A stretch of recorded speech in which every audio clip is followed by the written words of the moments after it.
En nombre del Padre, del Hijo y del Espíritu Santo. Al instante de recogernos, damos la presencia del Señor, su Espíritu nos guía, nos ilumina.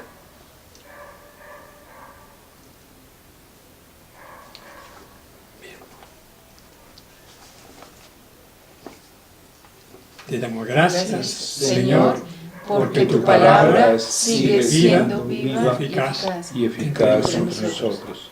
Reconocemos nuestra impotencia e incapacidad para comprenderla y dejarla vivir entre nosotros. Ella es más poderosa y más fuerte que nuestras debilidades, más eficaz que nuestra fragilidad, más penetrante que nuestras resistencias.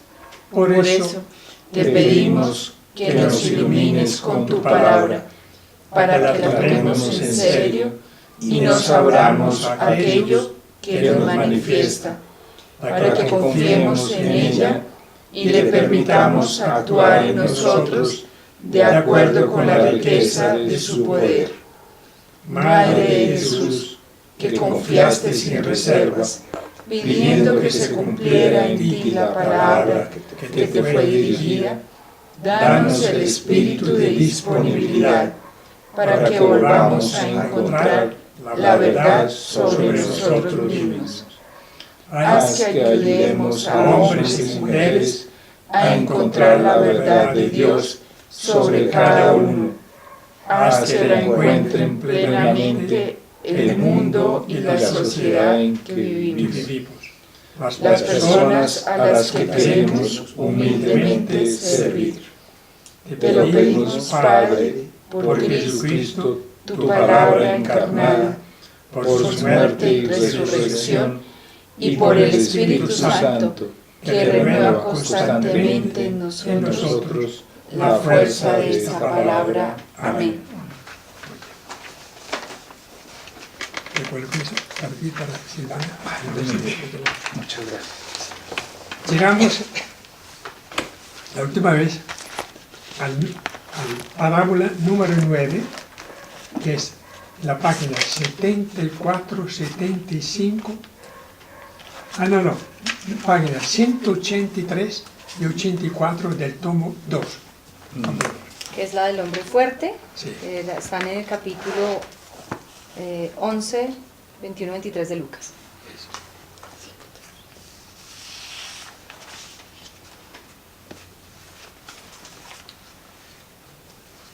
Muy bien. ¿Quieres que la leemos? Versículo 21-22. Versículo 21-22. Luego decimos palabra de Dios, esperamos un instante y empezamos. Cuando uno fuerte y bien armado custodia su palacio, sus bienes están en seguro. Pero si llega uno más fuerte que él y le vence, le quita las armas en que estaba confiado y reparte sus despojos. Palabra de Dios. Te alabamos, Señor. Es una de las comparaciones y parábolas que poca atención le damos normalmente. Sin embargo, tiene un mensaje bien interesante. Vamos a leer el comentario, de repente nos ayuda bastante. Jesús animaba a sus discípulos, Israel, la iglesia, que se ve oprimido por un adversario fuerte, pero puede confiar en su libertador divino, que es aún más fuerte. Cuando Lucas escribió el Evangelio, ese adversario tenía que ser Satán, que ocupaba el mundo pagano, el imperio romano, el país, Palestina, y el corazón de muchos hombres. Está bien armado y equipado, sus bienes están seguros. Satán ocupa el corazón del hombre, pero si llega uno más fuerte, Cristo, él derriba al hombre fuerte, Satán. Le quita las armas y reparte sus despojos, sus bienes. ¿Qué son estos bienes? Tal vez los poseídos, las riquezas, los poderes. El reino de Dios viene a sustituir el reino de Satán. Ahora le toca a cada uno escoger a qué reino quiere pertenecer. Bueno, comentario. Dice, cuando uno fuerte y bien armado custodia su palacio, su casa, dice, sus bienes están seguros, tiene póliza y todo, ¿no? Pero si llega uno más fuerte que él. Entonces, la pregunta es, ¿quién es ese uno fuerte y bien armado? Como tal lo decía, es el príncipe de este mundo hasta la llegada de Jesús, era el que dominaba y custodiaba el mundo bajo su poder. Pero viene alguien más fuerte que Jesús, entonces lo desaloja. ¿Cuál es el mensaje? El reino de Dios, el poder de Dios, ha venido a acabar, a poner en jaque mate al poder de ese hombre, de ese poder que estaba dominando el mundo, ¿no? Y le quita las armas, ¿no? Entonces, Jesús, a través de los exorcismos, de todas las actividades que ha hecho con su palabra, con su ejemplo, ha puesto en peligro, en serio peligro, el dominio que ejercía Satanás sobre el mundo. Satanás a través del Imperio Romano, con toda su mitología pagana, sus legiones y todo el poder, la esclavitud que estableció en todo el Imperio Romano. Era un hombre fuerte bien amado, justo en su palacio. Dice, pero si llega uno más fuerte que él le vence. Entonces, aquí indica, desde el momento en que Jesús entró al mundo, entró alguien más fuerte que el que estaba custodiando aparentemente, ¿no?, sus propios bienes, sus propios adeptos, ¿no? Y le quita las armas que estaba confiado. Jesús vino a quitar las armas del demonio y de todos los que colaboran, que son sus cómplices, sus satélites, ¿no? Y le quita las armas, que es, ante todo, a través del bautismo. Los sacramentos son una muestra o un intento o una forma como Cristo va quitando al demonio el poder que tenía. Poder que se manifiesta con muchas formas. El poder político, el poder intelectual, etcétera, ¿no? ¿Qué opinan ustedes? Es una parábola muy poco mencionada, pero tiene un poder grande.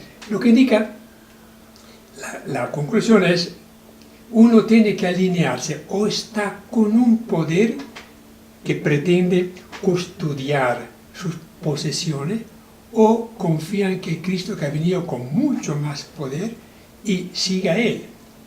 Porque ahora viene la segunda parte. Leamos la segunda parte. El que no está conmigo, está contra mí, y el que no recoge conmigo, desparrama. Palabra de Dios. Te alabamos, Señor. Entonces, dice que el hombre tiene que decidirse, o está con el hombre fuerte y bien armado, y lo sigue, se mantiene entonces aliado con ese poder mundano, que tenía una enorme... Mire, el solo hecho, pensemos en lo que está pasando hoy día. El régimen comunista, capitalista, neoliberal, que tiene tanto poder sobre las conciencias, sobre la mente de los hombres, tiene un poder enorme, ¿no? Sabemos que la economía, la política, la vida de los hombres está probablemente regida por estos grandes poderes. Por un lado, el poder en China, Rusia, todo el mundo que cree en el ideal marxista, si todavía, ¿no? Y el poder del neocapitalismo, neoliberalismo también, que sujeta a los hombres y los hace muy serviles, porque la situación que vive el país, en que la riqueza, los bienes de la tierra están en manos de unos pocos, de este gran grupo financiero que dirige prácticamente toda la economía, ¿no? Indica que uno está realmente en poder de este hombre fuerte y bien armado. Entonces dice, pero Jesús dice, entonces, el que no está conmigo, él vino y pretende que nosotros nos tomemos parte, que nos aliemos o con uno o con otro. Y el que no recoge conmigo, desparrama. ¿Qué opina? ¿Qué comentario podemos hacer sobre esto? En la parte personal ya. nos invita a ser radicales. O sea, sí, todo puede sonar muy bonito y nosotros hemos tratado de suavizar como quieras, muchos personalizar incluso la fe para que no sea tan fuerte, pero realmente el Señor nos invita a estar de un solo lado, porque no se puede estar en ambos bandos. O sea, definitivamente no se puede. Y al final, o estás a un lado o estás al otro, aunque pretendas estar en cualquiera de los dos mayoría del tiempo. No se puede. Porque hay una observación. Sí, uno tiene que asegurar su casa, blindar su casa, porque está expuesto a dos poderes. El del demonio, que actúa con mucha astucia, con mucho poder en el mundo, en forma muy súbdula, muy sagaz, está metiéndose en la mente, en el corazón, en la conciencia de la gente que no está, o asegura su casa para que el reino de Dios habite, ¿no? Para que Dios sea el que reina, que sea dueño de nuestra vida. Porque después dice, sigamos para entender toda la parábola. Cuando el espíritu inmundo sale de un hombre, recorre parajes áridos buscando domicilio y no lo encuentra. Entonces dice, volveré a mi casa de donde salí. Al volver la encuentra barrida y arreglada. Entonces va, toma consigo otros 7 espíritus peores que él y se meten a habitar allí. Y el final de aquel hombre resulta ser peor que el comienzo. Leemos el comentario. Cuando el espíritu inmundo sale de un hombre, recorre parajes áridos. Jesús advierte a sus discípulos, estén alerta, porque toda liberación tiene sus riesgos. Satán no renuncia fácilmente a sus posesiones. Después de haber sido echado de un endemoniado, quiere ir a recuperar el espacio perdido. Si lo encuentra barrido y en orden, entonces va y toma otros 7 espíritus peores, los 7 vicios capitales. Vuelve a entrar y se instala allí con sus esbirros. Y la situación de aquellos hombres será peor que antes de su liberación. Jesús aquí no plantea el problema del origen del mal, sino que afirma la presencia en el corazón del hombre de unas fuerzas negativas e insiste en la responsabilidad de los seres humanos. Sí, cuando uno se convierte a Dios, dice, yo definitivamente opto por aceptar a Cristo como Rey, como el Señor de mi vida. Uno vive días felices, pero el demonio no acepta fácilmente ser desalojado de la vida de una persona que vivió en el vicio, en el pecado o en la mundanidad. Vuelve con más fuerza y ataca a ese hombre porque no quiere perder terreno y continúa ofreciéndole los atractivos propios del mundo, ¿no? Para que el otro se devuelva. O lo coloca en serios aprietos porque quiere recuperar la conciencia, la vida, el dominio sobre esta vida, sobre este grupo, la comunidad pudiera ser, no solamente un hombre. Es una enseñanza muy interesante porque uno piensa que ya me convertí, ya me consagré a Dios, por lo tanto yo estoy ahora libre de este enemigo súbdolo, muy astuto que antes me subyugaba. Pero no se da cuenta que uno tiene que blindar su casa con oración, los sacramentos, con mucha cuidado, con mucha mortificación, porque el demonio no acepta fácilmente ser desalojado. Y esa es una lección muy importante, porque uno piensa, ya, bautizo, primera comunión, etc. Yo estoy libre, ahora estoy volando, ¿no? Porque Dios está conmigo, los ángeles, la protección de María, pero no sabe que el demonio, que es mucho más inteligente que nosotros, que tiene poderes que nosotros no tenemos, tratará el tomo de ofrecerle muy astutamente, muy sutilmente sus otras contraoferta. Y viene, dice, armado, dice, recorre parajes áridos. Pues uno dice, no le encuentra. El demonio dice, tengo que volver a ocupar este espacio que he perdido. Al volver la encuentra barrida, por supuesto, confesión general, oración, etc. ¿no? Eucaristía.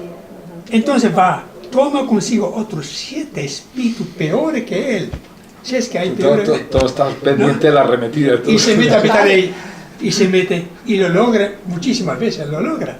Desaloja al Espíritu Santo, Él desaloja las buenas virtudes y dice, ahora volví, arremetí contra esta persona y lo pude.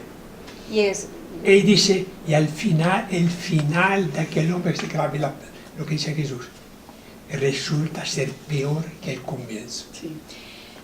Ahora, yo creo que ahorita, sobre todo en esta época, estos espíritus inmundos además obviamente muestran una cara bondadosa, o sea, es muy engañosa, más bien que bondadosa, es una cara muy engañosa.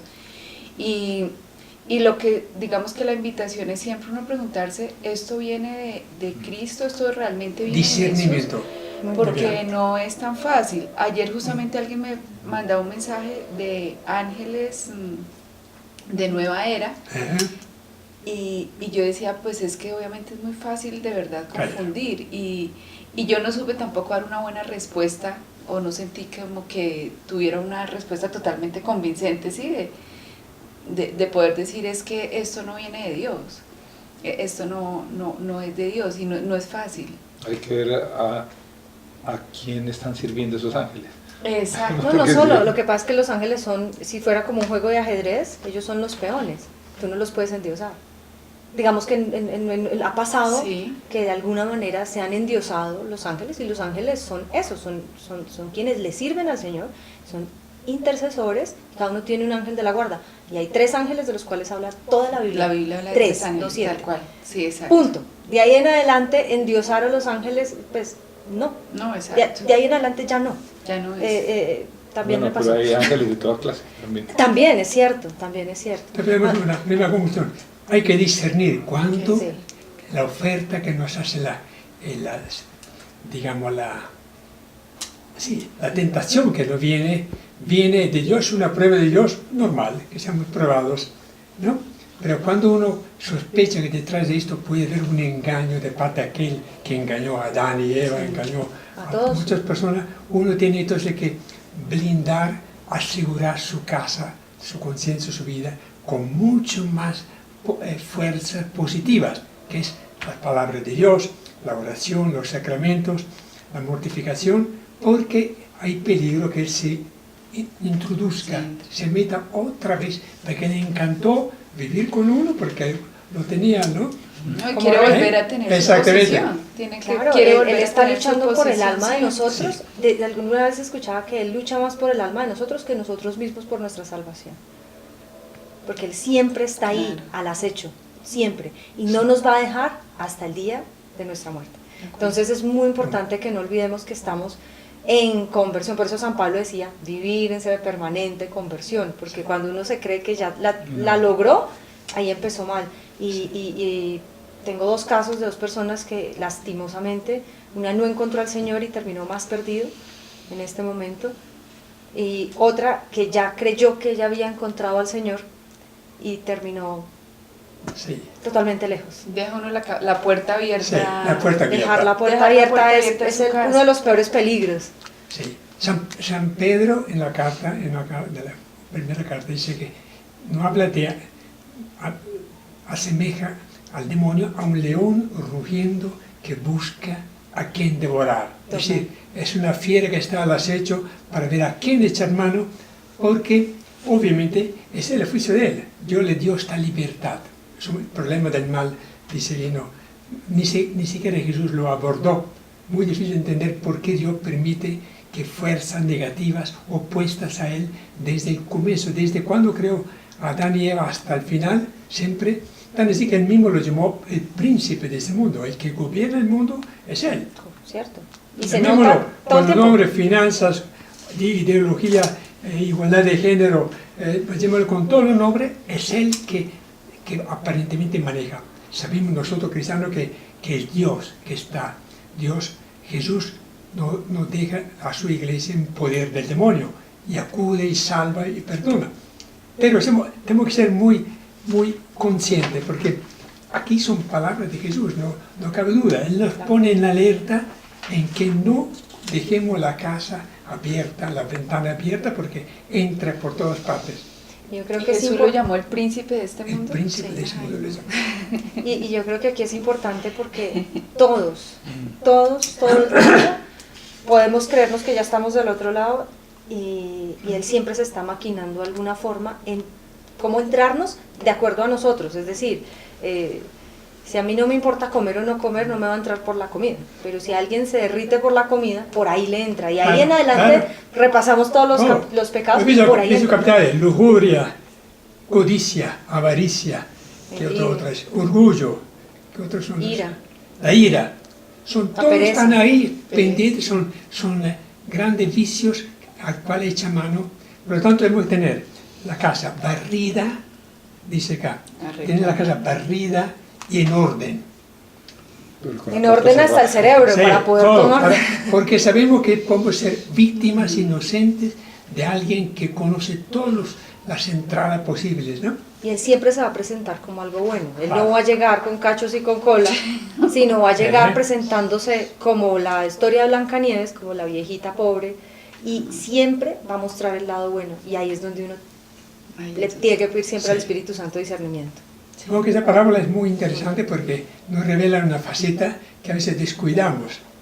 La conversión, poner en orden todas las cosas, yo voy muy bien, perfecto, pero el primer descuido, ¿no? Hay alguien que lo aprovecha, lo capitaliza. Siempre da 3 vueltas. No, yo creo que cuando uno hace la revisión de su día, uno se da cuenta cuántos pensamientos en el día ha tenido que no son de Dios. Que no deben saber, que uno dice, pucha. Bueno, pero a uno le va bien si ven son solamente pensamientos.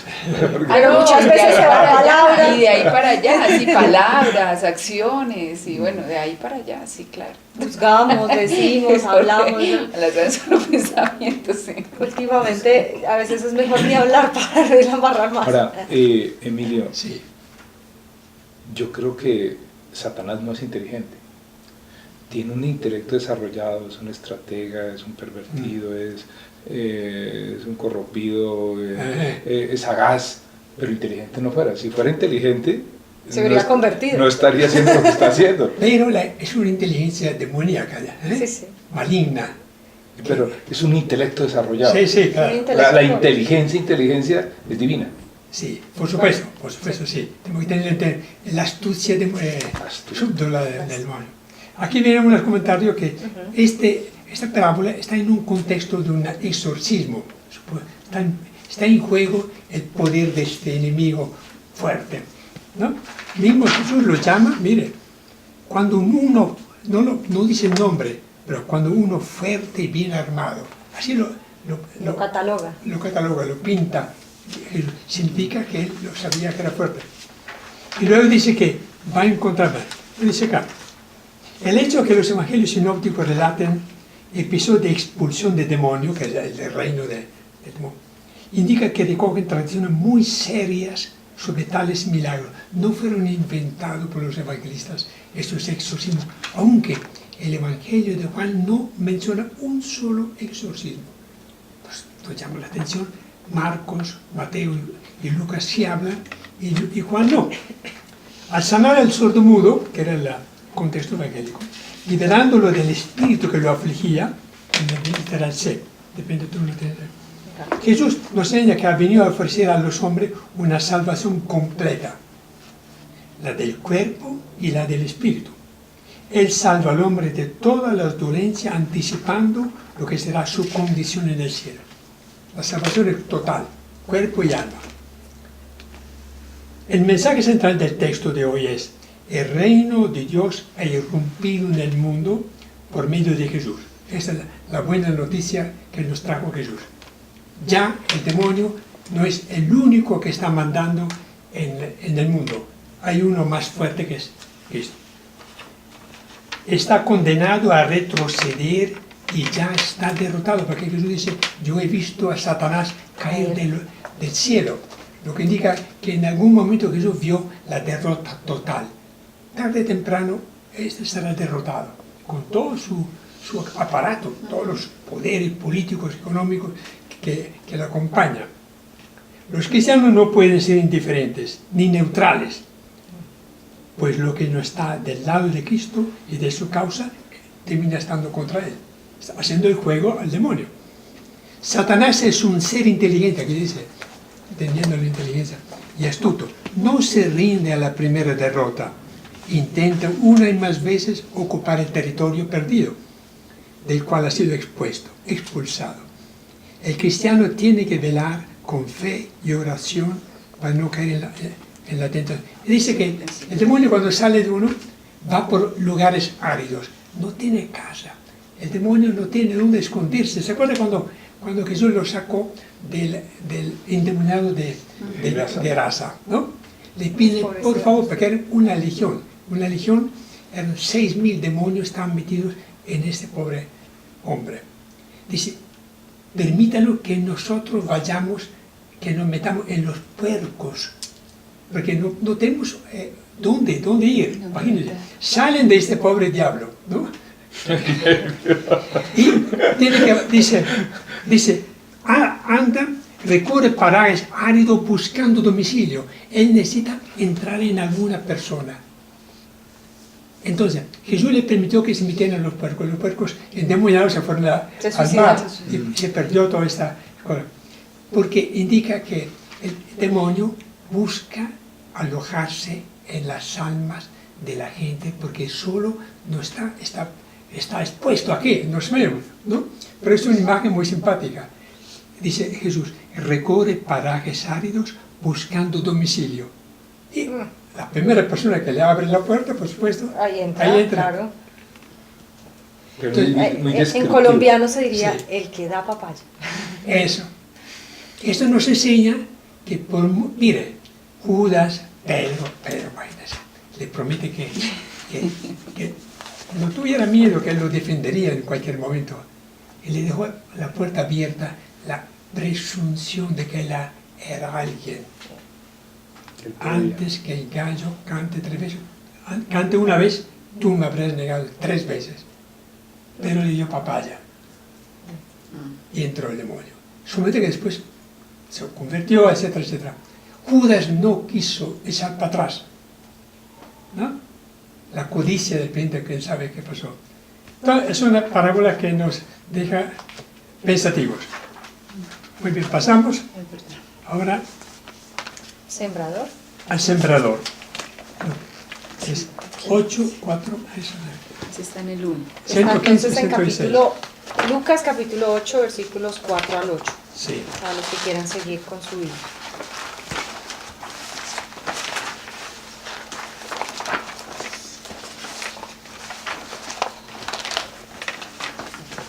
La parábola mucho más conocida. ¿Qué es? ¿Tienes? Esa. 4 al 8. Habiéndose reunido. Habiéndose reunido mucha gente y viniendo a él de todas las ciudades, dijo en parábola. Eso es la parábola. Sigamos. Salió un sembrador a sembrar su semilla y al sembrarla, una parte cayó a lo largo del camino, fue pisada y las aves del cielo se la comieron. Palabra de Dios. Palabra de Dios. Vamos por partes. Salió un sembrador. Esta parábola se presta para hacer una interpretación alegórica. Cada elemento de la parábola tiene un significado. Podemos darle un nombre. Para nosotros, el sembrador es Jesús, que salió, vino al mundo para sembrar la buena noticia, a sembrar su semilla. Acordémonos esa preposición posesiva, su semilla, porque había otro que estaba sembrando a lo largo de toda la historia. El demonio sembró su propia semilla. Claro. La envidia, ¿no? La mentira, la hipocresía. Bueno, y al sembrarla una parte cayó a lo largo del camino. Ahora,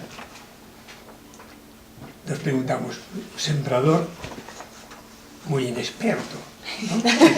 Porque, ¿cómo se le ocurre echar la semilla en los caminos que van a ser pisoteados por la gente? Hay una explicación interesante que aquí lo da, que en esa época los sembradores sembraban a todas partes, salían con su bolso, sembraban y luego pasaba el agricultor con el arado en forma tal que la semilla cayera en medio de la tierra. Entonces, y no lo contrario. Normalmente el trabajo de la siembra, primero preparan el terreno y luego siembran, ¿no? En cambio, ahí siembra. Ahora también otra pregunta, ¿por qué el sembrador bota semilla tan costosa como esta, ¿no?, en los caminos y entre las rocas después, y en medio de los abrojos? Porque es para todos y eventualmente puede ser que sí, en alguna parte pueda dar, pero es para todos. Porque Jesús es por excelencia un buen sembrador, sabe que su palabra es muy valiosa, ¿no? Es la propia palabra del Padre, es la salvación, la propuesta de salvación. ¿Cómo es que se le ocurre tirar la semilla a los abrojos, etcétera, o a los caminos? Yo me hago esto, que Jesús ha venido a ofrecer la salvación a todos. En todos los ambientes, en todos los terrenos, Él deja su semilla para que vaya. De repente un granito da semilla, da la espiga, pero Él no es tan tacaño, ¿no?, como para ir colocando las semillitas, ¿no? A todo el mundo le da oportunidad de recibir su palabra a través de un libro, una predicación, un amigo, etc., ¿no? Bueno, ok. Dice, al sembrar, echa los granos de trigo en un amplio gesto de su mano, avanzando paso a paso. Después de la siembra sigue el arado, que hunde la semilla bajo la tierra. ¿Qué será el arado? La interpretación. Era la forma, la preparación inicial para poder... El destino de la semilla sembrada depende del terreno. Sí, la culpa de que no dé espigas ricas de grano no es del sembrador que sembró mal. Ni de la semilla. Ni de la semilla, que es muy buena, es del terreno. Aquí empezamos a entender por dónde va Jesús. El terreno, cada uno de nosotros es un terreno diferente. Abraham era un terreno, escuchó la palabra, era un pagano. Moisés era un terreno diferente. Israel, los profetas, etc. Todos nosotros tenemos un terreno diferente. A veces muy seco, muy árido, muy lleno de abrojos, otras veces muy abierto a recibir. Entonces, entendemos ya, Jesús es sembrador, es el mejor sembrador porque viene de parte del Padre. La semilla es lo mejor que hay, la buena noticia del reino de Dios, ¿no? El que puede causar el fracaso de la siembra es el hombre, que está cerrado o está ocupado en muchas más cosas. Sigamos a la segunda parte. Otro cayó sobre la roca y después de brotar se secó por no tener humedad. La palabra de Dios. Te alabamos, Señor. Te alabamos, Señor. Sigamos. Otro cayó en medio de abrojos y creciendo con ella los abrojos la ahogaron. Palabra de Dios. Te alabamos, Señor. Y otro cayó en tierra buena y creciendo dio fruto centuplicado. El que tenga oídos para oír, que oiga. Palabra de Dios. Te alabamos. Hasta aquí la parábola. Parece que la explicación que Jesús da a los discípulos, una sola vez Él explicó la parábola. En este caso creo que hubo dos casos. Seguramente los apóstoles, llegando a la casa, dijeron, maestro, nos gustó mucho la parábola del sembrador, pero no entendimos qué quería decir. Esa vez, pacientemente. dice, voy tomando yo la lectura. Le preguntaron a sus discípulos, ¿qué significaba esta parábola? Y Él les dijo, a vosotros se os ha dado conocer los misterios del reino de Dios. A los demás, solo en parábolas, para que viendo no vean y oyendo no entiendan. Aquí empieza la primera dificultad. ¿Por qué a los demás les habla en parábolas casi con la intención de que no vean, que no entiendan lo que... ¿O qué quiere decir este texto? Yo siento que el Señor nos invita a todos, la semilla es la semilla correcta y Él no escatima, así no estemos supuestamente con el terreno correcto y nada, no pierde la esperanza en cada uno de nosotros, así seamos el terreno más árido. Y fuera de eso, ya, quien no está abierto, dispuesto, con sed de Dios, o al menos con ganas de comprender un poco, no lo va a comprender. Sí, por eso viene ese... Pero miremos la historia. No, a lo largo de toda la historia Dios ha sido sembrando. Ajá. Génesis, Éxodo, etc. Semilla de esperanza de salir de la esclavitud de Egipto, semillas de consuelo durante la travesía del desierto. Luego a través de los profetas, Dios siguió sembrando para que el pueblo volviera, no cayera en la idolatría y volviera al respeto de la alianza. Finalmente era esto, ¿no? Los mandamientos, etc. Pero la gente, el pueblo de Israel, permanentemente, aún antes que le entregaran las 2 tablas de ley, estaba ya elevando un ídolo, ¿no? El becerro de oro. Pero ante toda la época de los profetas, los reyes, los sumos sacerdotes, los escribas, aún oyendo a los profetas, grandes profetas, Elías, Isaías, Jeremías, Isaías, de estos días estoy leyendo otra vez todos los profetas atentamente, el pueblo de Israel no quiso, oía perfectamente. Miren una vez, Yahvé le ordenó a Isaías, escriba el siguiente mensaje. Es el último que voy a dar antes de que llegue Nabucodonosor con su ejército.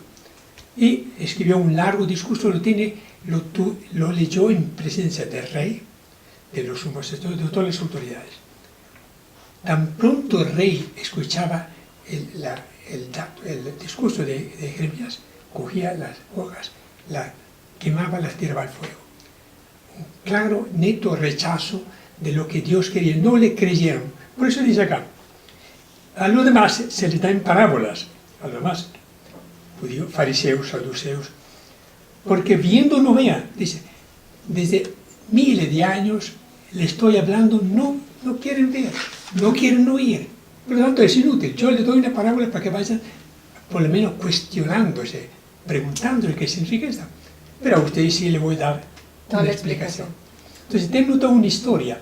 No es que Dios no quería que no vieran, no entendieran, sino que lamentablemente la experiencia que tiene a Dios es que ellos, aún oyendo a los profetas, que hablaban muy claro, no los escuchaban.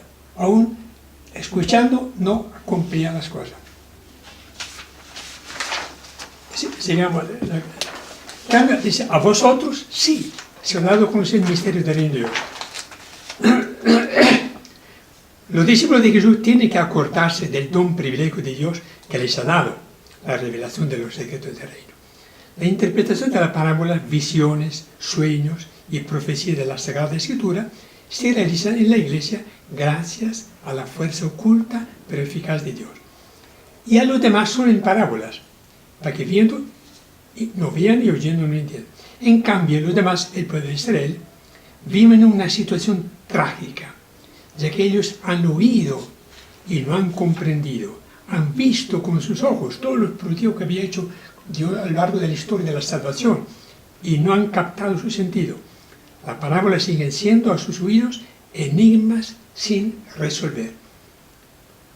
Lucas, el autor de la parábola, que acompañó a San Pablo a lo largo de toda la Asia Menor, sabía perfectamente cada vez que Pablo hablaba, primero de todo en las sinagogas, ellos sacudían la cabeza, lo rechazaron. No solo, lo persiguieron. La grande persecución de Pablo fue de parte de los judíos, porque oyendo no oyen, sí. No y comprendían. no. Entonces, Jesús, conociendo el corazón de la gente, dice, ahí no les hablo en parábola, para que les quede por lo menos la duda, ¿no? En cambio, a ustedes sí, que van a ser ministros de la palabra, les explico concretamente el sentido. Dice, el sentido de la parábola es el siguiente. Ahora sí puede seguir leyendo. Ahora él explica la parábola. La semilla es palabra de Dios. Ya, leamos la explicación. La semilla es palabra de Dios, es palabra del reino de Dios, la palabra de Jesucristo, el portador del reino de Dios, en otras palabras, es el Evangelio. En cuanto palabra sale de Dios, tiene un poder divino para crecer y ser eficaz. Su fin es producir salvación. Es la palabra del perdón de Dios, de la reconciliación con el Padre. Es la palabra de la gracia, de la vida y de la verdad. Las mujeres y hombres de Israel y de todas las naciones son el terreno en el cual es sembrada la semilla y en el cual debe brotar y crecer. La palabra establece una relación con los hombres, los transforma y los renueva. Los hombres no son solamente el terreno, sino también el crecimiento de la palabra. Sabemos que el proceso de crecimiento no está libre de riesgos. Los peligros pueden venir de fuerzas externas o internas. Sigamos. Versículo 12, continuamos en el capítulo 8 de Lucas. Lo que cayó junto al camino son los que escuchan, pero enseguida viene el diablo y les arranca el corazón, la palabra. Del corazón la palabra. Perdón, les arranca del corazón la palabra, para que no crean y se salven. Volvemos otra vez al diablo que está al acecho, impidiendo que la palabra, que siente la presencia de Dios, entre a cambiar la vida de la persona. Sigamos. Pero enseguida viene el diablo y les arranca del corazón la palabra. Los peligros. En algunos pueden venir del diablo. Dice entre paréntesis, diabolos, el que le atraviesa a uno. Un atravesado. Sí. El adversario. El adversario. El diablo es comparado con las aves que, muy astutas, se comen las semillas aún antes de que el campo esté arado, impidiendo que crezcan y produzcan frutos. Versículo 12. Les arranca del corazón la palabra para que no crean y se salven. Lucas sitúa este suceso en el corazón humano, visitado primero por Dios, que siembra allí su palabra, y luego visitado por el diablo, que la arranca del corazón y se la lleva. El objetivo del diablo es impedir la fe y la salvación que provocarían su propia derrota. Aquí estamos frente, hay dos posibilidades: o satanizar todo, es decir, ver siempre el diablo en todo, que está solo, ni tampoco olvidarnos Le damos mucho más potencia y más fuerza. que realmente sí hay una fuerza astuta que me impide que la palabra de Dios traiga fruto. Nosotros decimos, no, es que yo soy muy distraído, muy disipado, yo tengo la mente en mis negocios, yo tengo sueño, no soy capaz de entender. Sí, pretextos para decir que la palabra de Dios no ha tenido fruto son muchos. Nunca los atribuimos al diablo, por supuesto, decimos, no, la culpa es mía, es que yo no tengo ningún interés en escuchar el Evangelio, o yo lo leo, escucho, pero me olvido. Entonces, uno tiene tantas respuestas a la razón por la cual la palabra de Dios no ha tenido fruto. Sale un domingo de una homilía muy bonita, uno dice, excelente, fabulosa esta homilía. A los 5 minutos ya se olvidó de todo esto y continúa la vida como antes. ¿No será que el diablo está muy contento, no? Porque nosotros tenemos la memoria tan corta y no tomamos una decisión, optar por yo creo y voy a hacer todo el esfuerzo para cumplir. Entonces, la figura de las aves que se llevan es muy elocuente. Luego, la otra que sigue. Versículo 13. Lo que cayó entre piedras son los que, al escuchar, acogen con gozo la palabra, pero no echan raíces. Esos creen por un tiempo, pero al llegar la prueba, se echan atrás. Sí. Versículo 13. Lo que cayó entre piedras, pero hay otros peligros, son la inconstancia, que puede llevar hasta el extremo de la apostasía y también la superficialidad. Sí, lo normal es la superficialidad, sí, muy bonito lo que es, pero esto no va conmigo, yo sigo mi camino. Al escuchar, acogen con gozo la palabra, pero no echan raíces. Jesús dice que hay personas que oyen las enseñanzas del Evangelio, las acogen con agrado y alegría, pero no las toman en serio, no las asumen como norma de vida y con sentido de compromiso. Nos pasa a todos. Con ellos sucede que cuando llegan las tentaciones y las pruebas, se echan atrás y desechan las enseñanzas del Evangelio. ¿Cuáles son, cómo hacer que la palabra de Dios eche raíces en nosotros? Cultivar, perseverar, insistir, persistir, resistir. Orar, Ahondar. los sacramentos, no desconectarse. Es Una como- palabra sin raíces que no pellejó, está apenas a flor de la piel. Entonces, ¿qué hace uno para que la palabra de Dios entre? La meditación, la reflexión. Pedir al Espíritu Santo que ayude. Abonar esta plantica que no está creciendo. Mire, yo de Villa Leva me traje unas raíces de la Ave María que hace una flor. Las buenas tardes. No ha pellejado. Y yo cada día la miro, le echo un poco Las de agua. A protege, ver si papá. a las 5 de la tarde sale la flor bellísima, la blanca, ¿no? El misterio del crecimiento de la palabra de Dios. Está la mano de Dios y la mano del hombre en la misma masa. Total. Cada uno hace algo. Dios quiere que crezca la semilla de Él, porque su palabra es Él mismo. Uno también lo quiere, pero Dios no se cansa, en cambio uno sí se cansa de estar dándole, ¿no? Entonces, hay muchas, sí, la oración por supuesto es una forma, pero creer ante todo que si Dios sembró en mí una buena intención, una iniciativa, Dios mismo es el que está pendiente, ¿no?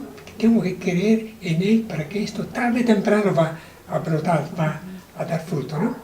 Y no decir, yo intenté 3 veces, pero no me resultó. Eso es como, pues, es la vida misma. En un negocio uno puede intentar, no le funcionó y decir, esto no es para mí. O perseverar, fracaso, cerrar el cambia. negocio porque no le funcionó. Imagínate cuántos fracasos tiene uno en un negocio. Y Ángelo no aprendió la A, entonces ya listo. ya siga no con la aprendió B. la, sigamos con... Entonces, ¿cómo hace uno si no es perseverante? Yo creo que aquí pedirle a Dios el don de la perseverancia es clave, porque uno siempre trata de desistir muy rápido y buscar todas las disculpas que tú decías. Entonces, pues evidentemente ahí es donde fracasamos. Miren, Jesús era un gran profeta, más grande que todos los profetas. Él sabía que el 99% de su predicación y su esfuerzo iría parando en un fracaso total.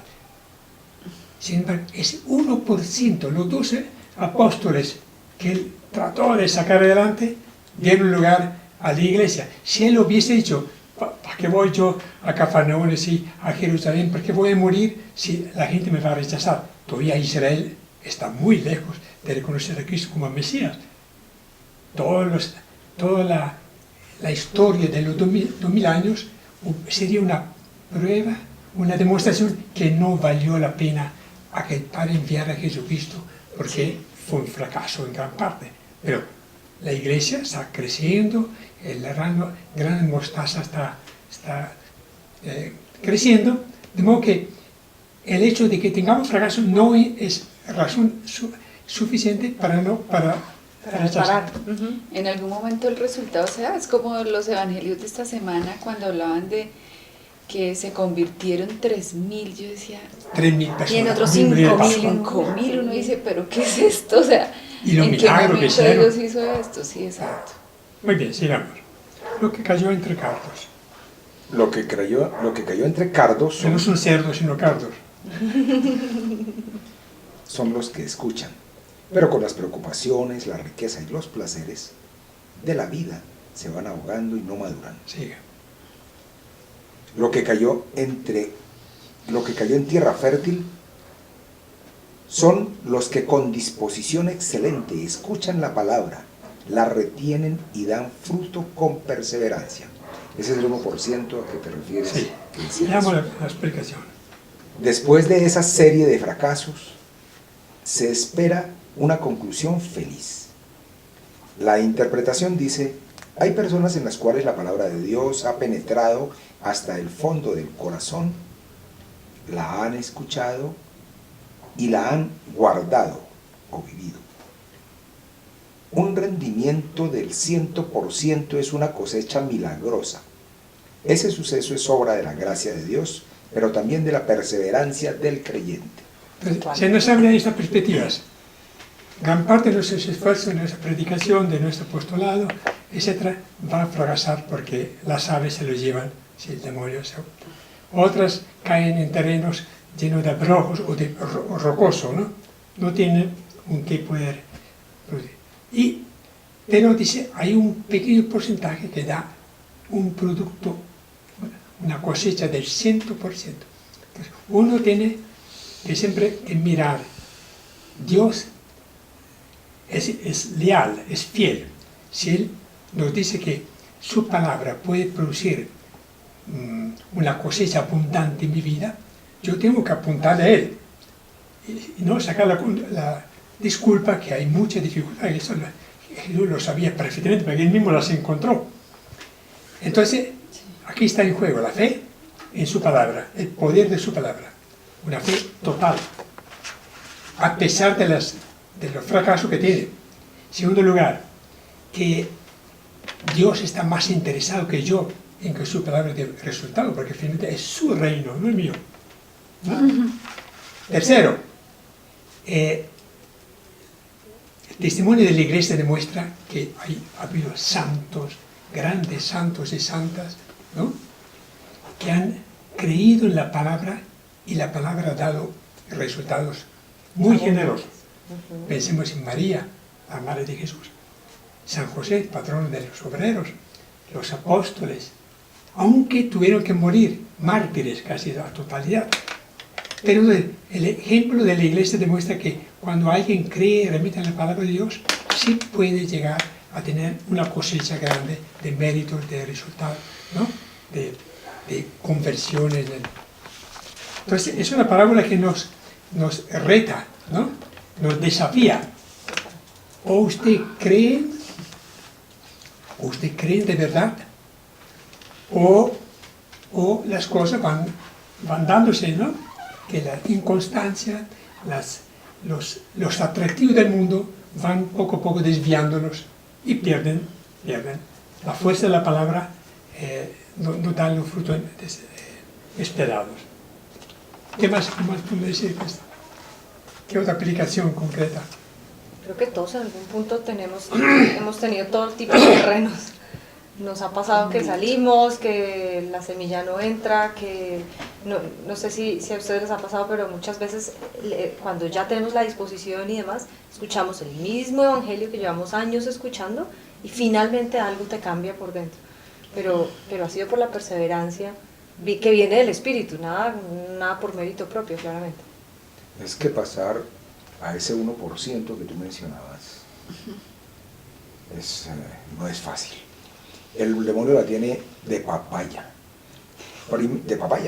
Total. Primero porque nosotros como personas necesitamos lo material para vivir. Segundo porque necesitamos el amor. De entrada una madre posiblemente, y gracias a Dios la mía, lo más grande que he tenido en la vida. Y entre lo material y lo espiritual uno va discerniendo si ha tenido las bases y los principios para la fe, con todos los problemas del ser humano y el papayazo que tiene el demonio para meterle a uno, por un lado, los pecados capitales que son bien agradables cuando uno se mete por ahí, y por otro lado lo material peor, porque si en vez de una casa, aquí la pinté, tiene un edificio, pues el edificio es mucho mejor, porque además tiene piscina y tiene pista de aterrizaje y toda la cosa. Muy bien. Entonces, pues entrar a ese 1% es la palabra de Dios a la que le estamos apuntando, y la esencia, lo dijiste, ¿qué conclusión? Es ser un buen ser humano, ayudar a nuestros hermanos, no solo con lo que nos sobra, sino ojalá con lo que podemos participarle de lo nuestro en muy buen tono. Yo le he escuchado a Jorge algo muy agradable que ha dicho muchas veces: para el pobre lo mejor. Me encanta esa frase. Padre Nicolás, esa no es mía. Padre Nicolás. Sí. Excelente. San Pablo, que viajó miles y miles de kilómetros 30.000. en Asia Menor, 16.000 kilómetros. A pie. No en carro, a veces van el caballo, para ti. Si hubiese dicho, Nah. mi terreno, va a ser, en el año 700 años más tarde, el islamismo copó toda la Asia Menor, todo lo que es la actual Turquía, la Asia Menor. ¿Hubiera hecho el esfuerzo de predicar? Depende, hubiera sido tentado decir, yo no me le mido. El Señor me llamó a predicar a los gentiles, pero esto se convierte en, no gentiles, sino todo lo contrario. En cambio, él siguió predicando, perseguido, maltratado, azotado, etc. Lo que indica que el hecho de que veamos resultados negativos de nuestra labor, cada cual en lo suyo, no es razón suficiente porque la fe en el poder de la palabra tiene que primar sobre los pretextos que son muy fáciles. Habrá gente que lo niega, que niega totalmente cualquier acceso a la fe. Otros que de repente contestan con mucha alegría, pero al día siguiente. Otros que dan prioridad a sus propios negocios. Y aún así, si Jesús nos dio esta parábola muy clara, es porque sabe que aún lo poco que se salve, lo poco que acoge la palabra, suficiente razón es para que nosotros nos dediquemos y nos entreguemos a esto. Sí, pues es que Es decir, el número bailarines no sirve para nada. La cantidad, sí. la cantidad de cristianos, de creyentes que hay, no es muy significativo para ellos. De repente, una sola alma que se salve es suficiente justificación para que hagamos cualquier tipo de esfuerzo. Nosotros, en cambio, nos movemos en el campo de la cantidad, ¿no? Cuanto más personas. De Resultado, acuerdo. objetivo, ¿no? Yo creo que de las cosas que ustedes me han regalado a mi vida mucho es ponerme a mirar la parte de los santos, porque los santos han tenido, yo creo que estos terrenos muy, Sí. en muchos casos, el pedregoso, las aves, pero al final es, digamos, como la enseñanza de que sí se puede, que obviamente se requiere mucho esfuerzo, pero que sí se puede. Y como veíamos en la parábola anterior, es también respondernos nosotros de cuál bando queremos estar. Y si estamos, pues tratemos de meternos de cabeza Sí. con nuestras equivocaciones y que volveremos a caer y no nos aprenderemos la A, y entonces te tocará seguir en la clase de la A muchos años. Sí. Pero pues hay que seguirlo intentando. Por lo Yo creo menos. que es una lucha diaria. Sí, Todos exacto. los días hay que estar alerta, todos los días hay que estar en oración, todos los días hay que descubrir cuáles son las tentaciones, porque Sí. no será cierto que pase un día en donde no recibas ni una sola tentación, ni una sola prueba, ni una sola... No es cierto. Entonces, si no estamos alertas, ahí quedamos como... Así es. Ahí. Muy bien. Terminamos. Del trigo de la cizaña no lo toca Lucas. Por lo tanto, no entramos en No, otra está bien. oportunidad. Pasamos a la página 222-223 del tomo 2.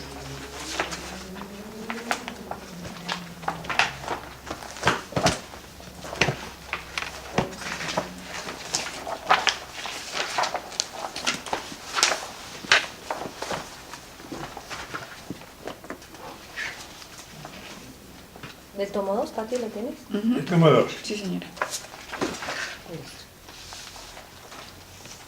¿Quieres leer? Versículo 18. Lucas 13. Decía pues, ¿a qué se asemeja el reino de Dios y con qué lo compararé? Es semejante a un grano de mostaza que un hombre tomó y sembró en su huerto, creció y se convirtió en un árbol, y los pájaros del cielo se albergaron en sus ramas. Palabra de Dios. Te alabamos, Sí, Jesús. Señor. Entonces, otra parábola. Entonces, todas las parábolas son comparaciones. ¿A qué compararé? ¿A qué semejaré? El reino de Dios. A Jesús no tenía otra forma de hablar de esta nueva oportunidad, sino hablando del reino de Dios. Nunca se lo atribuía a él, siempre el reino de su Padre. ¿Con qué lo compararé? Entonces, el esfuerzo de Jesús para meter en la mente de ellos los conceptos de Dios, ¿no? No fue fácil, porque eran personas muy cerradas, ¿no? Entonces, leamos la primera, versículo 18. Omitamos la repetición del texto bíblico y pasamos. En 5 ocasiones el evangelista pone en los labios de Jesús el vocabulario de la semejanza. Lucas es consciente que Jesús no quiso hablar de la evidencia del reino de Dios. Piensa que comprendió y explicó esta realidad divina a través de imágenes. En efecto, Lucas es el único que utiliza la palabra persona. ¿Y con qué lo compararé? Se da a entender que Cristo es el único maestro de los misterios del reino. Tuvo que haber sido difícil para Jesús hablar de un nuevo régimen, de una nueva situación en que Dios está adueñado de la vida de la gente, el reino de Dios. Dios está presente. Porque anteriormente hablamos de la ley, ¿no? De la alianza, pero aquí lo plantea en términos de que Dios quiere reinar en la vida, ¿no? Entonces, ahí viene. Entonces, sigamos con la parábola. El reino de Dios se parece a un grano de mostaza. Corresponde a la mostaza negra, muy común en Palestina y sobre toda orilla del lago de Galilea, famosa por su pequeñez. En Mateo 17:20, Jesús vuelve a utilizar esta imagen para señalar así la esperanza de que sus discípulos tendrán un mínimo de fe.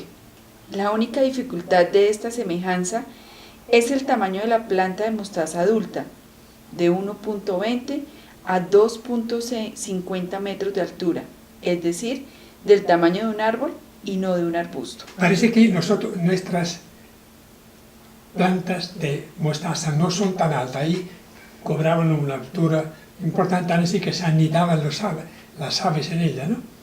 Pero él tomó como punto de partida la semilla más pequeña. Sigamos. Marcos interpreta la parábola como un contraste. La más pequeña de las semillas, la de la mostaza, se convierte en la más grande de las hortalizas. En cambio, Lucas cuenta un crecimiento maravilloso. Hay un gesto inicial del propietario que toma la semilla y la planta en la tierra. Viene luego el crecimiento, un proceso natural irreversible de ser. Y llega finalmente el fecundo resultado que permite constatar el paso del el grano, al drendón, al árbol. Aquí tengo un comentario. El comienzo del reinado de Dios es glorioso. Mire, Jesús empezó haciendo milagros, la fama de él iba creciendo en todas partes, hasta no tenía tiempo para comer y beber, tanto que sus familiares fueron a buscarlo para que se va distinguiendo su pariente. Entonces fue un inicio espléndido el que tuvo, y tenía una razón de ser. Primero tenía que darse a conocer como un hombre que tenía poder de parte del Padre de traer el reino de Dios. Pero poco a poco Jesús dejó de hacer milagros, o muy contados, se retiró con los apóstoles hacia el norte, hacia la zona de Cesarea, ¿no? Y le preguntó, bueno, ahora ustedes, ¿quién dice que soy yo? Porque se dio cuenta que sin la fama, sin la gloria, porque también los apóstoles se sentían muy, claro, estamos discípulos de alguien que expulsa demonios, que devuelve la vida, que devuelve la vista, el habla, que sana. Es formidable, se sentían en su mejor momento. Tan pronto Jesús vio que la fama de él disminuía, tan pronto disminuyó el número de milagros, entonces le planteó, bueno, ahora, ¿sigue creyendo en mí? ¿Soy un simple profeta o soy algo más? Cuando Pedro se salió con la suya, ¿no? con la palabra del Padre, tú eres el Hijo, tú eres el Mesías, el Hijo de Dios.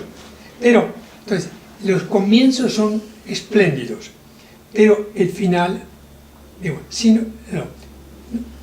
comienzo del reinado de Dios es glorioso, ¿verdad?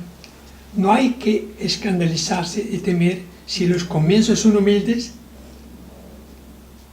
hay que tener paciencia, perseverancia. Bueno, la humildad es el grano tan pequeño, parece que no da lugar a ningún arbusto, bueno. Pero uno, es lo contrario, que uno tiene que confiar que de lo pequeño Dios hace algo muy grande. Esto es la suerte de muchas congregaciones. Dice, San Francisco de Asís empezó solo, luego se le agregaron más y más. Hoy día los franciscanos, los menores, los capuchinos, son una gran comunidad. Pensemos los jesuitas, un oficial que estaba enfermo, ¿no? Y resultó ser una sociedad, ¿no? Formó una compañía numerosísima. Así.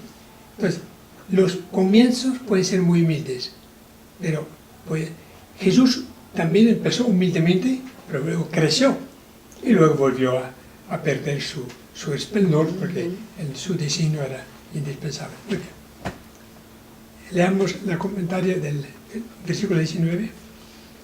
La planta se convierte en un árbol y los pájaros que la exégesis judía identificaba con los paganos encuentra cobijo en sus ramas. Cuando Dios viene a reinar, siembra su voluntad, su palabra y suscita un pueblo a partir de la nada. Lo levanta y lo endereza hasta el punto que consigue la reconciliación de Israel y las naciones. Aunque la iglesia de Lucas cuenta con judíos y paganos, en su seno no se identifica a los ojos del evangelista con ese reino. Está más cerca del grano que del árbol.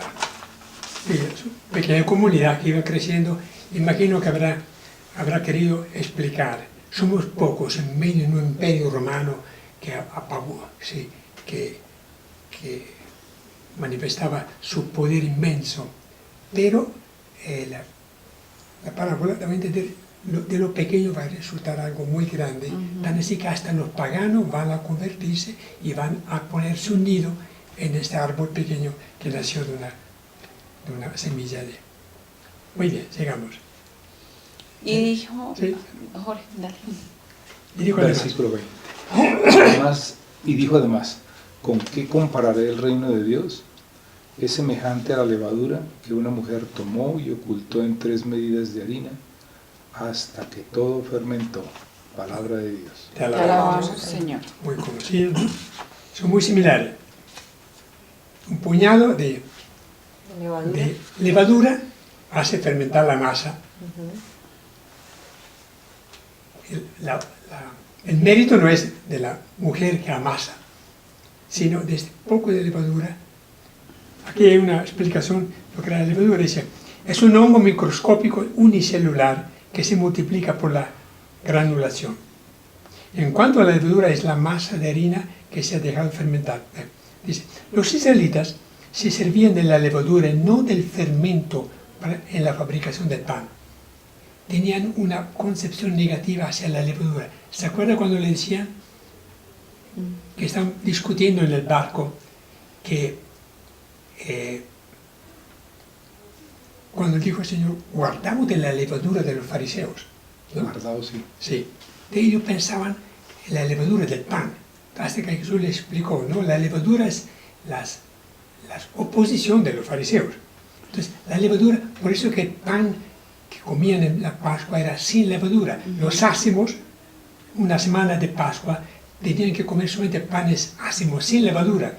Tenían una impresión negativa. Dice acá, a pesar de este efecto beneficioso, la levadura era considerada como un elemento negativo, porque los nómadas se alimentaban de tortas de pan, es decir, de pan sin levadura. Ese uso continuó en el culto. El empleo de la levadura estaba prohibido en la confesión de las ofrendas rituales. La hostia que nosotros tomamos es sin levadura. El proceso de fermentación provocado por la levadura se consideraba como una alteración de la sustancia, como la corrupción. Sin embargo, Jesús no estaba tan prejudiciado, ¿no? Y utiliza la levadura en su parábola, para decir, la levadura hace fermentar la masa. Fíjese, Jesús estaba libre de los prejuicios que tenían ellos, y utiliza y le da un estatus a la levadura, porque la levadura que una mujer tomó y ocultó en 3 medidas hace crecer la masa hasta dar pan a un montón de gente. ¿Qué conclusión sacamos nosotros lo del grano de mostaza y de la levadura? ¿Qué aplicaciones? Con vocación de crecer. Que lo pequeño que sea nuestro esfuerzo, nuestra buena voluntad, nuestras actividades, bajo la acción de Dios puede crecer tanto que se vuelve un árbol, se vuelve una masa enorme. Sí, que no hay que dar importancia al tamaño de nuestros pequeños esfuerzos, oraciones, ¿no? Sí. Porque es Dios que hace fermentar la masa, que hace crecer, no somos nosotros. Sí, la palabra de Dios tiene tanta energía que de lo pequeñito que es pequeña, ¿no? Puede hacer crecer. Y nosotros, en cambio, estamos acostumbrados a la mentalidad moderna, es que uno tiene que tener un capital para iniciar una compañía, tiene que tener un montón de gente que le ayude, tiene que tener una inteligencia sobrehumana para, pues, en el reino de Dios pasa lo contrario. Lo pequeño puede dar lugar a algo grande, porque es Dios que hace fermentar.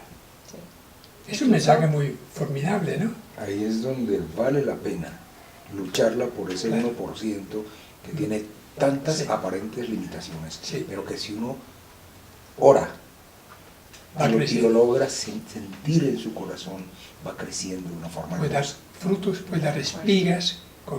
Se encontraron en Palestina espiga tan grande que tenían 100 granos. Algún estudioso que estuvo allá, lo que indica que cuando Jesús decía que el pequeño grande cénaba puede dar espigas grandes, porque lo veía él. Jesús hablaba de cosas que conocía, no inventaba había visto a su mamá amasar la harina para hacer pan, habrá visto a agricultores que sembraban y que luego se asombraba viendo árboles, ¿no? Todo esto viene de la observación muy fina que tenía Jesús, miraba la vida de la gente humilde y sacaba conclusiones. Por lo tanto, fíjese que el éxito de su predicación no se debía tanto a lo milagro que hacía, sino a que él hablaba de cosas que llegaban fácilmente a la mente de la gente, que la gente que estaba abierta podía creer. Por supuesto, la gente que estaba cerrada, no. Ninguna comparación servía. Ahí, nosotros como occidentales podemos sentirnos más tentados a querer ver cosas espectaculares, grandes, llamativas, con resultados notorios, rápidos, pero por ejemplo los japoneses cuando montan una empresa, acá en Colombia si una empresa a los 5 años no dio así pues grandes cantidades de dinero, ya consideran fracaso.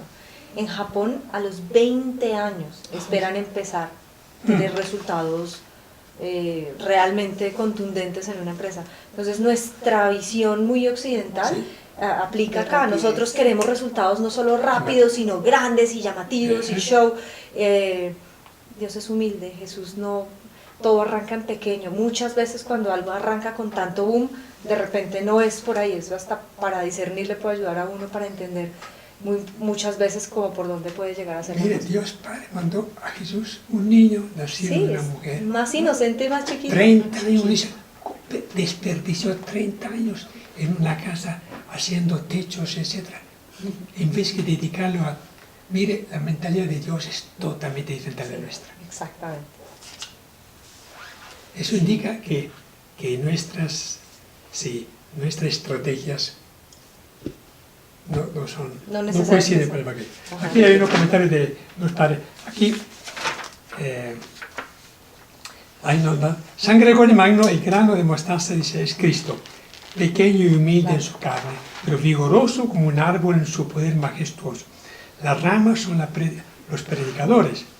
Sobre ellas reposan los pájaros, es decir, las almas que se han elevado por encima de su pensamiento terreno. Lucas ve la historia de Dios bajo la forma de una historia de la palabra. Esta palabra, primero oculta, se ha puesto ya a crecer. El evangelista piensa en el ministerio de Cristo que predicó entre nosotros. En su tiempo el grano ya se ha desarrollado, pero todavía no se ha convertido en un árbol. Sin embargo, desde que en Jesús resonó la buena nueva, se ha manifestado la novedad de Dios. Sí, es cuestión de fe, fíjate. Yo creo que la palabra de Dios es fiel, omnipotente, poderosa. Si yo me presto para dejarme fermentar, crecer, Dios cumple. Si yo me canso a los 3 días, a los 3 años, obviamente ninguna fuerza puede contra mi libertad de escoger otro camino. Muy bien, sigamos. Vamos para la semilla de la mostaza. Pequeño niño. La que sigue en Lucas. Ya hicimos levadura, semilla de mostaza. Sí, la hemos visto, ¿no? En Lucas sigue la del pequeño niño. De la levadura. Ah, ok. De la levadura ya la tenemos. Del pequeño niño, sí. Del pequeño... 2.23. El pequeño niño. Vamos Capítulo a la página 9. 146 del tomo 1. No, tenemos acá 223 del tomo 2. Y la del pequeño Pero no niño. puede ser porque No, sería Lucas, la misma. 9:46:4. Sí, pero la página. La página 223. Número 18. Pero acabamos de pasar a 2.23. Sí, exacto. Pequeño, 146. Bueno, miramos las dos a ver cuál es. ¿Qué tiene? Es el capítulo 9 de versículos 46 en adelante. ¿Qué página dice? Mira, 140 y qué. 146. Sí, es esa. Listo. Si quieres que la tenga, lea. Sí, es esa.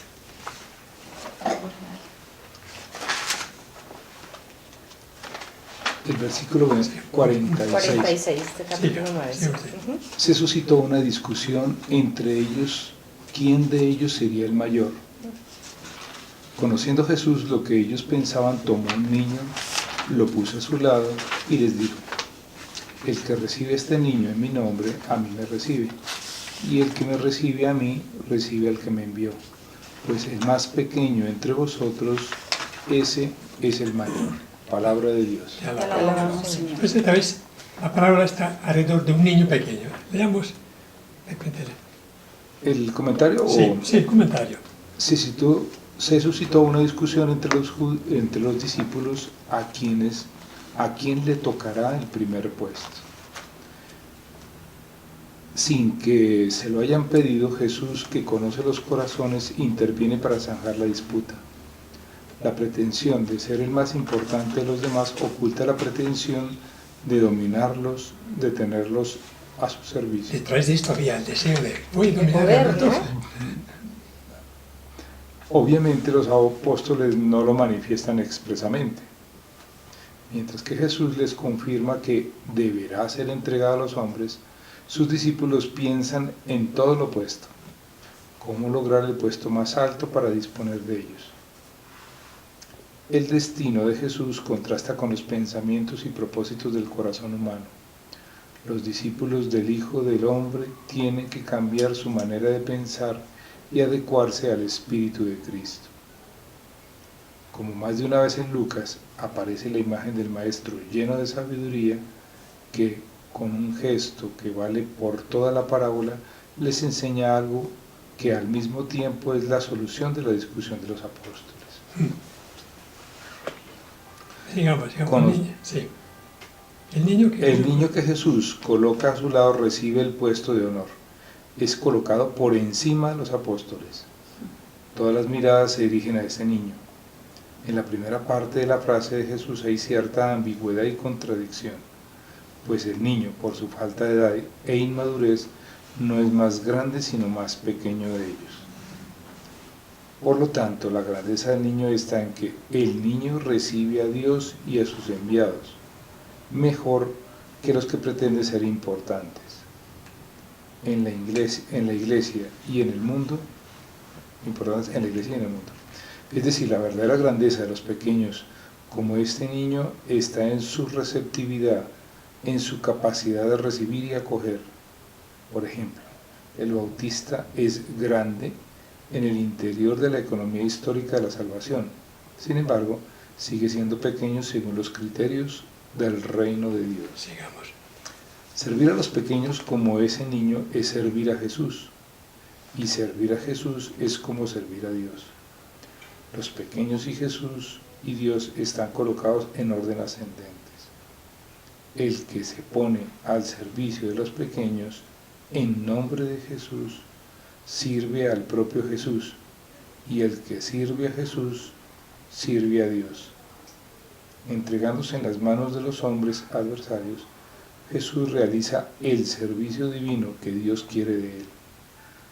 Quien acoge en sí la forma de pensar de Jesús y se entrega en las manos de los hombres como siervo de los pequeños, será acogido por Jesús en la comunión con el Padre. El que a través de su servicio de los pequeños humildes se hace pequeño, ese es verdaderamente grande en el reino de Dios. El más pequeño entre todos vosotros, ese será grande. Jesús nos ha dado el ejemplo haciéndose pequeño, el que ha cambiado nuestro criterio de valoración. Los pequeños llegan a ser grandes, los humildes llegan a ser poderosos, los amos llegan a ser siervos. Esta revolución de los corazones acontece en el nombre de aquel que fue entregado por Dios en manos de los hombres. Entonces, ¿sabes? La parábola es el niño. El reino de Dios se parece a un niño que, a pesar de que es el más pequeño, pero está en la mejor condición para recibir la palabra de Dios. Él no tiene ambiciones, no quiere dominar a los demás, quiere ser contemplado, ¿no? Entonces, fíjese, Jesús utilizaba todas las imágenes, todos los instrumentos posibles para que calara en ellos ese mensaje del reino de Dios. No es, en el reino de Dios no hay quienes dominan, sino todos somos pequeños. Y Jesús fue el más pequeño de todos, ¿no? Porque vino como niño y se puso al servicio de todos, sin pretender ningún poder, porque ya lo tenía, ¿no? ¿Qué nos enseña esto? A pedir humildad siempre. Que en el reino de Dios no son importantes los que mandan, aunque son indispensables en una sociedad. Hay que organizarse, pero sino no... que dentro de cada uno debe tener un corazón de niño, es decir, humilde, sencillo, transparente, receptivo ante todo, ¿no? Porque el que tiene poder está armado de tantos argumentos para rechazar a los demás y para dominarlos. Es que un niño no tiene ningún poder. Y tampoco tiene prejuicios, porque uno empieza, es que yo ya pienso así, a mí me dijeron esto, ya. Entonces uno se arma una maraña de ideas en la cabeza que después está tan contaminado que llegar a ser limpio como el niño para poder recibir sin tanta duda, sin tanta pregunta, sin tanto cuestionamiento, pues cuesta mucho más. Sí. ¿Cómo se sentirían los apóstoles cuando los colocó el niño en medio? Humillados.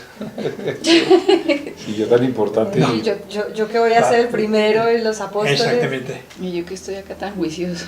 Volverse niños y volverse mansos. Frágiles, débiles, Sí. humildes, No es fácil, sencillos. porque uno adquiere cierta autoestima, autoconciencia de poder, de ser, de tener, y el niño no tiene nada, lo recibe todo. Caricias, venga. mimos, ¿no? Sí. Fíjese como los criterios de Dios son tan diferentes de los nuestros, ¿no? Pues sí. Uno, a medida que va creciendo, ¿no? En la comunidad quiere tener también algún poder, ¿sí? Que todos lo respeten, que todo, ¿no? En cambio, el niño entra y no busca nada más que divertir, que, ¿no? Bueno, tenemos el ejemplo de Ángelo, que es un ejemplo muy bien. Pasemos, Yo creo que ya ¿estamos? se nos va el tiempo. Bueno. imagínate.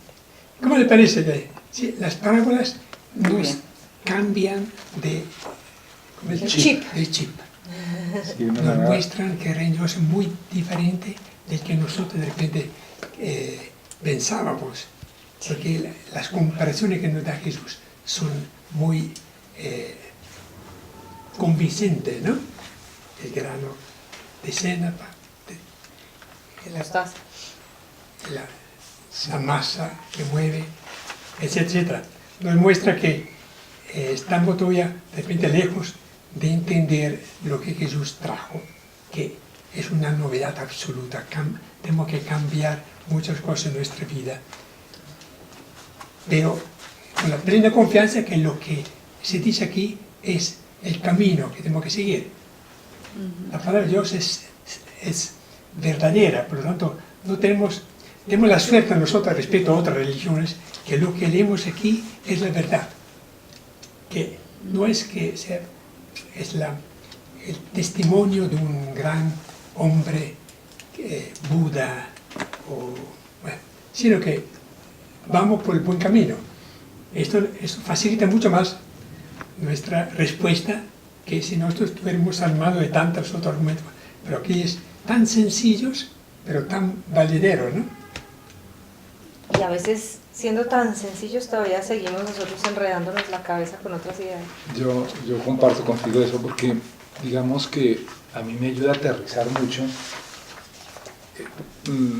esas ideas que uno se va elucubrando y formando de conceptos de Dios, de espiritualidad y demás, y Jesús en la cotidianidad, en las cosas, hoy Jesús estaría diciendo, y entonces este señor llegó y cogió Transmilenio y se fue y lo estrujaron, y entonces él sacó y entonces lo exprimieron, y ¿qué salió? Salió lo mejor de sí mismo, no salió la grosería, bueno, qué sé yo, pero estaría hablando de las cosas comunes y corrientes. El hombre del pueblo, si se veía de estos ejemplos, niños, grano de cenafa, la levadura, el grano, el sembrador, y nosotros hacemos, depende de nuestra vida espiritual, un montón de cosas que tiene que aterrizar. Aterrizan, exactamente.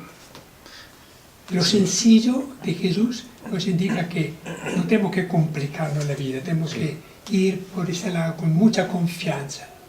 Yo creo que nos toca es desaprender y dejar de enredarnos tanto para poder vivir realmente en la paz de Dios, porque si no seguimos, es como si tuviéramos las 700 leyes o las no sé cuántas leyes de Antiguo Testamento y no hemos podido cumplir ni la primera.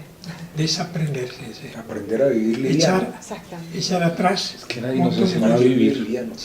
Nos inundamos de leyes y más. Y de ideas, y entonces tengo que y hagamos y no sé qué, y resulta que... Y se vuelve más allá de leyes, se vuelve un cumplir por cumplir. Entonces ya no viene el corazón, ya mucha gente va a misa porque hay que hacerlo junto, pero de ahí no pasamos.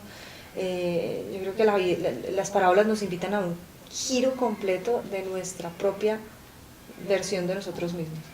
Y creemos más en nosotros, en nuestra experiencia, que en la propia palabra que nos despeja muchas cosas. Pero no, mi experiencia me dice que es mucho más complicada la cosa, ¿no? Y vamos enredando la palabra de Dios en vez que aceptarla como el camino que Dios nos ha indicado. Y también la invitación a ser como niños, sí se puede, porque todos decimos, es que ya el oro viejo no aprende a hablar, yo ya soy así, no sé qué, y resulta que es todo lo contrario. Sí se puede, sino entonces Dios no nos daría la semilla. Desaprender.